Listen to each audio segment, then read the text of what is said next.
Jaminan mutu dan keamanan pangan merupakan hal utama yang perlu diperhatikan dalam industri pangan.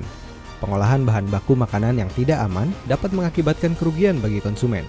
Untuk itulah, bisnis pangan global menentukan bahwa pemrosesan makanan harus memenuhi standar jaminan mutu dan keamanan produk hasil perikanan dari hulu hingga hilirnya. Salah satu standar yang digunakan adalah cara pengolahan ikan yang baik. Hal ini dapat dilakukan melalui penggunaan pakaian kerja saat menangani atau mengolah produk.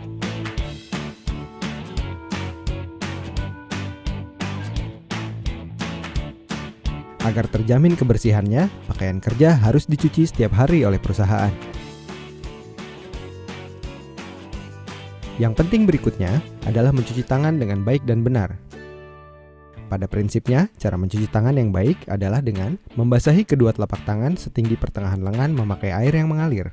Ambil sabun, kemudian usap dan gosok kedua telapak tangan secara lembut. Usap dan gosok juga kedua punggung tangan secara bergantian, jangan lupa jari-jari tangan. Gosok sela-sela jari hingga bersih.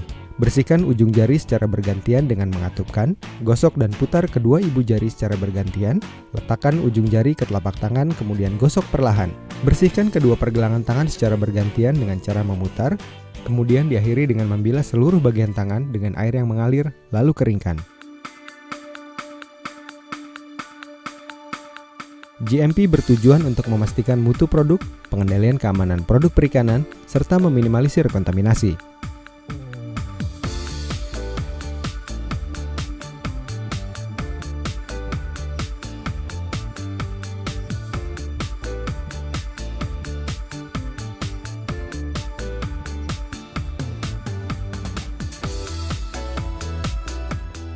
Lokasi dan bangunan menjadi syarat GMP yang harus dipenuhi. Lokasi yang dipilih sebagai tempat pengolahan hendaknya dekat dengan sumber bahan baku dan pasokan air bersih. Terdapat pembuangan limbah, mudah dijangkau dalam hal transportasi, serta bebas dari pencemaran atau kontaminasi.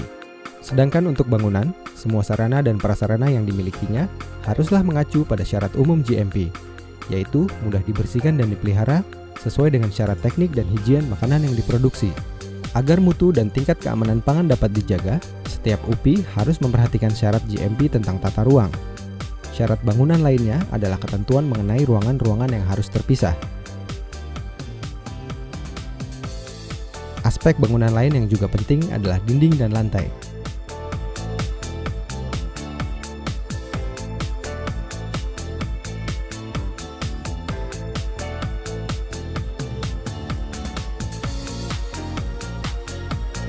Bagian dari bangunan yang juga harus diperhatikan adalah atap dan langit-langit. Atap dan langit-langit hendaknya menggunakan bahan yang tahan lama, tahan air, tidak mudah bocor dan terkelupas, ataupun rontok. Untuk pintu dan jendela, syarat yang harus dipenuhi adalah terbuat dari bahan tahan air, permukaan rata, halus, terang, dan mudah dibersihkan, serta dapat ditutup dengan baik. Penerangan harus terang sesuai dengan keperluan dan persyaratan kesehatan. Demikian pula dengan ventilasi dan pengatur suhu. Dua hal tersebut harus dapat menjamin peredaran udara dengan baik. Juga terdapat alat yang dapat mencegah masuknya serangga atau kotoran. Persyaratan GMP berikutnya adalah perihal operasional. Pada bagian ini menjelaskan hal-hal yang berhubungan dengan alur proses produksi, dari bahan baku diterima hingga tahap distribusi. Saat penerimaan bahan baku, perlu diketahui asal sumber bahan baku, jenis dan ukuran, mutu sesuai standar dan jenis olahan. Dan harus diperhatikan bahan baku dalam keadaan segar dan bersih, berasal dari perairan yang tidak tercemar, serta bebas dari bau yang menandakan kebusukan atau dekomposisi. Pada saat penanganan dan pengolahan, beberapa hal yang perlu diperhatikan adalah temperatur, waktu atau kecepatan bekerja. Untuk bahan tambahan, harus dipastikan tidak merugikan atau membahayakan kesehatan dan memenuhi standar mutu. Bahan yang akan digunakan harus diuji organoleptik, fisik, kimia, dan mikrobiologi. Persyaratan operasional berikutnya adalah pengemasan, di mana pengemasan dapat melindungi dan mempertahankan mutu dari pengaruh luar. Bahan baku dan produk harus disimpan dan terpisah, bersih, bebas serangga, binatang pengerat, dan atau binatang lain.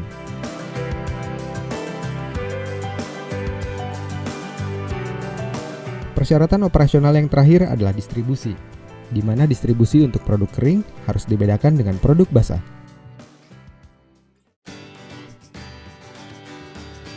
Sistem yang juga memastikan jaminan mutu dan keamanan produk hasil perikanan adalah SSOP. Pada prosedur pelaksanaannya, SSOP memiliki 8 kunci pokok.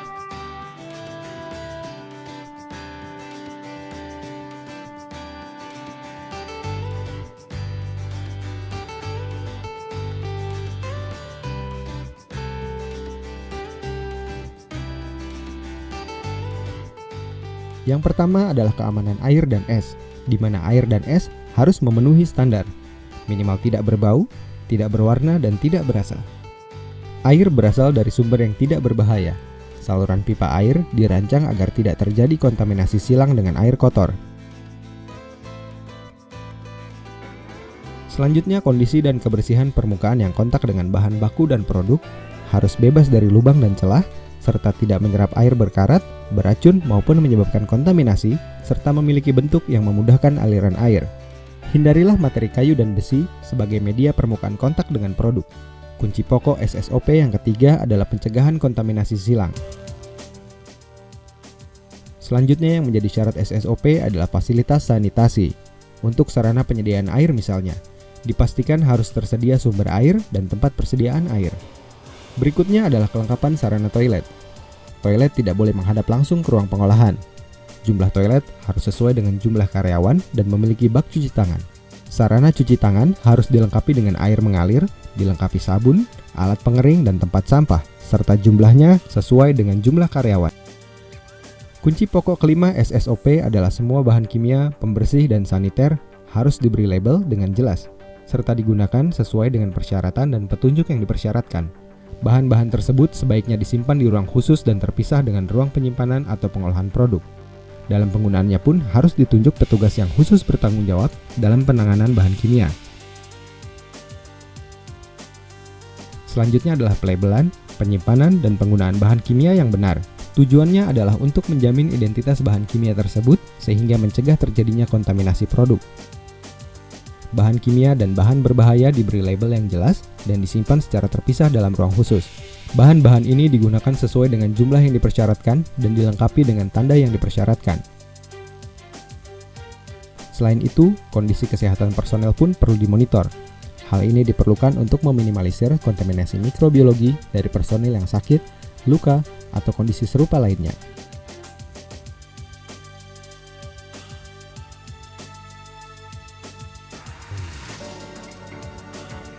Aspek ke-8 yang menjadi poin terakhir dalam kunci pokok SSOP adalah pengendalian pest atau binatang pengganggu dari unit pengolahan.